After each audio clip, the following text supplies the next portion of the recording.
د سواد سیلاب ښکلي انسانان زموږ نه یوړل. نو داسې یو څو طریقې یو څو علامات زه تاسو ته ښیم چې په دې ذریعه باندې کیدی شي چې انسان خپل ځان بچ کړي.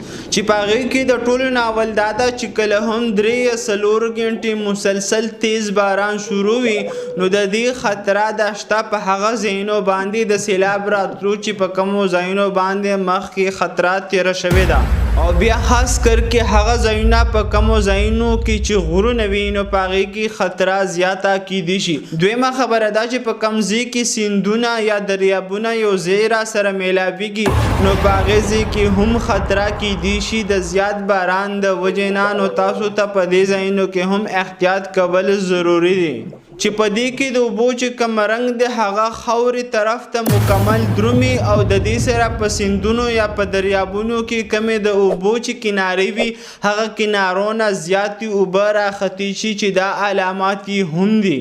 او اکثر د غرونو په علاقو کې ونې هم وي او خاوره هم وي نو دا ټول څیزونه یو ځای راتلی شي سیند او دریاب ته و انسان دپاره د یو نقصان سبب جوړیدی شي. که چیرې انسان دا کوشش کوي چې زه دا لرګی راونیسم یا څه بل څیز فایده اوچته کم د دې سیلاب نه نو هرګز دا غلطي مه کوئ. که چیرې تاسو ته خپل ځانونه قیمتي او ګران وي او د نورو خلکو ځانونه تاسو ته قیمتي او ګران وي.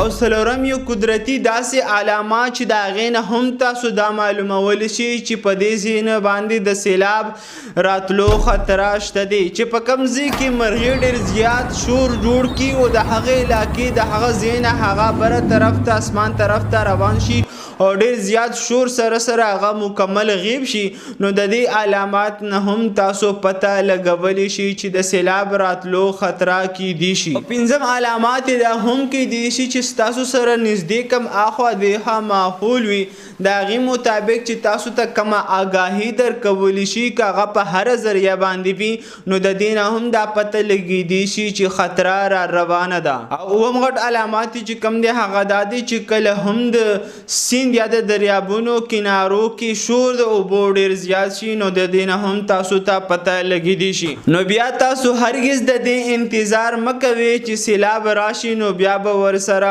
ګورم بلکې کم عمل په کار وي هغه تاسو اختیار کړئ. نو د دې سره ستاسو ځوانان ستاسو ماشومان ستاسو بوډنګیان ستاسو زنانه او ستاسو هغه قیمتي څیزونه کوم چې تاسو ته ډېر زیات قیمتي دي هغه تاسو په وخت سره بچ کولی شي که چیرې تاسو لږ شانتې احتیاط کول شروع کړئ.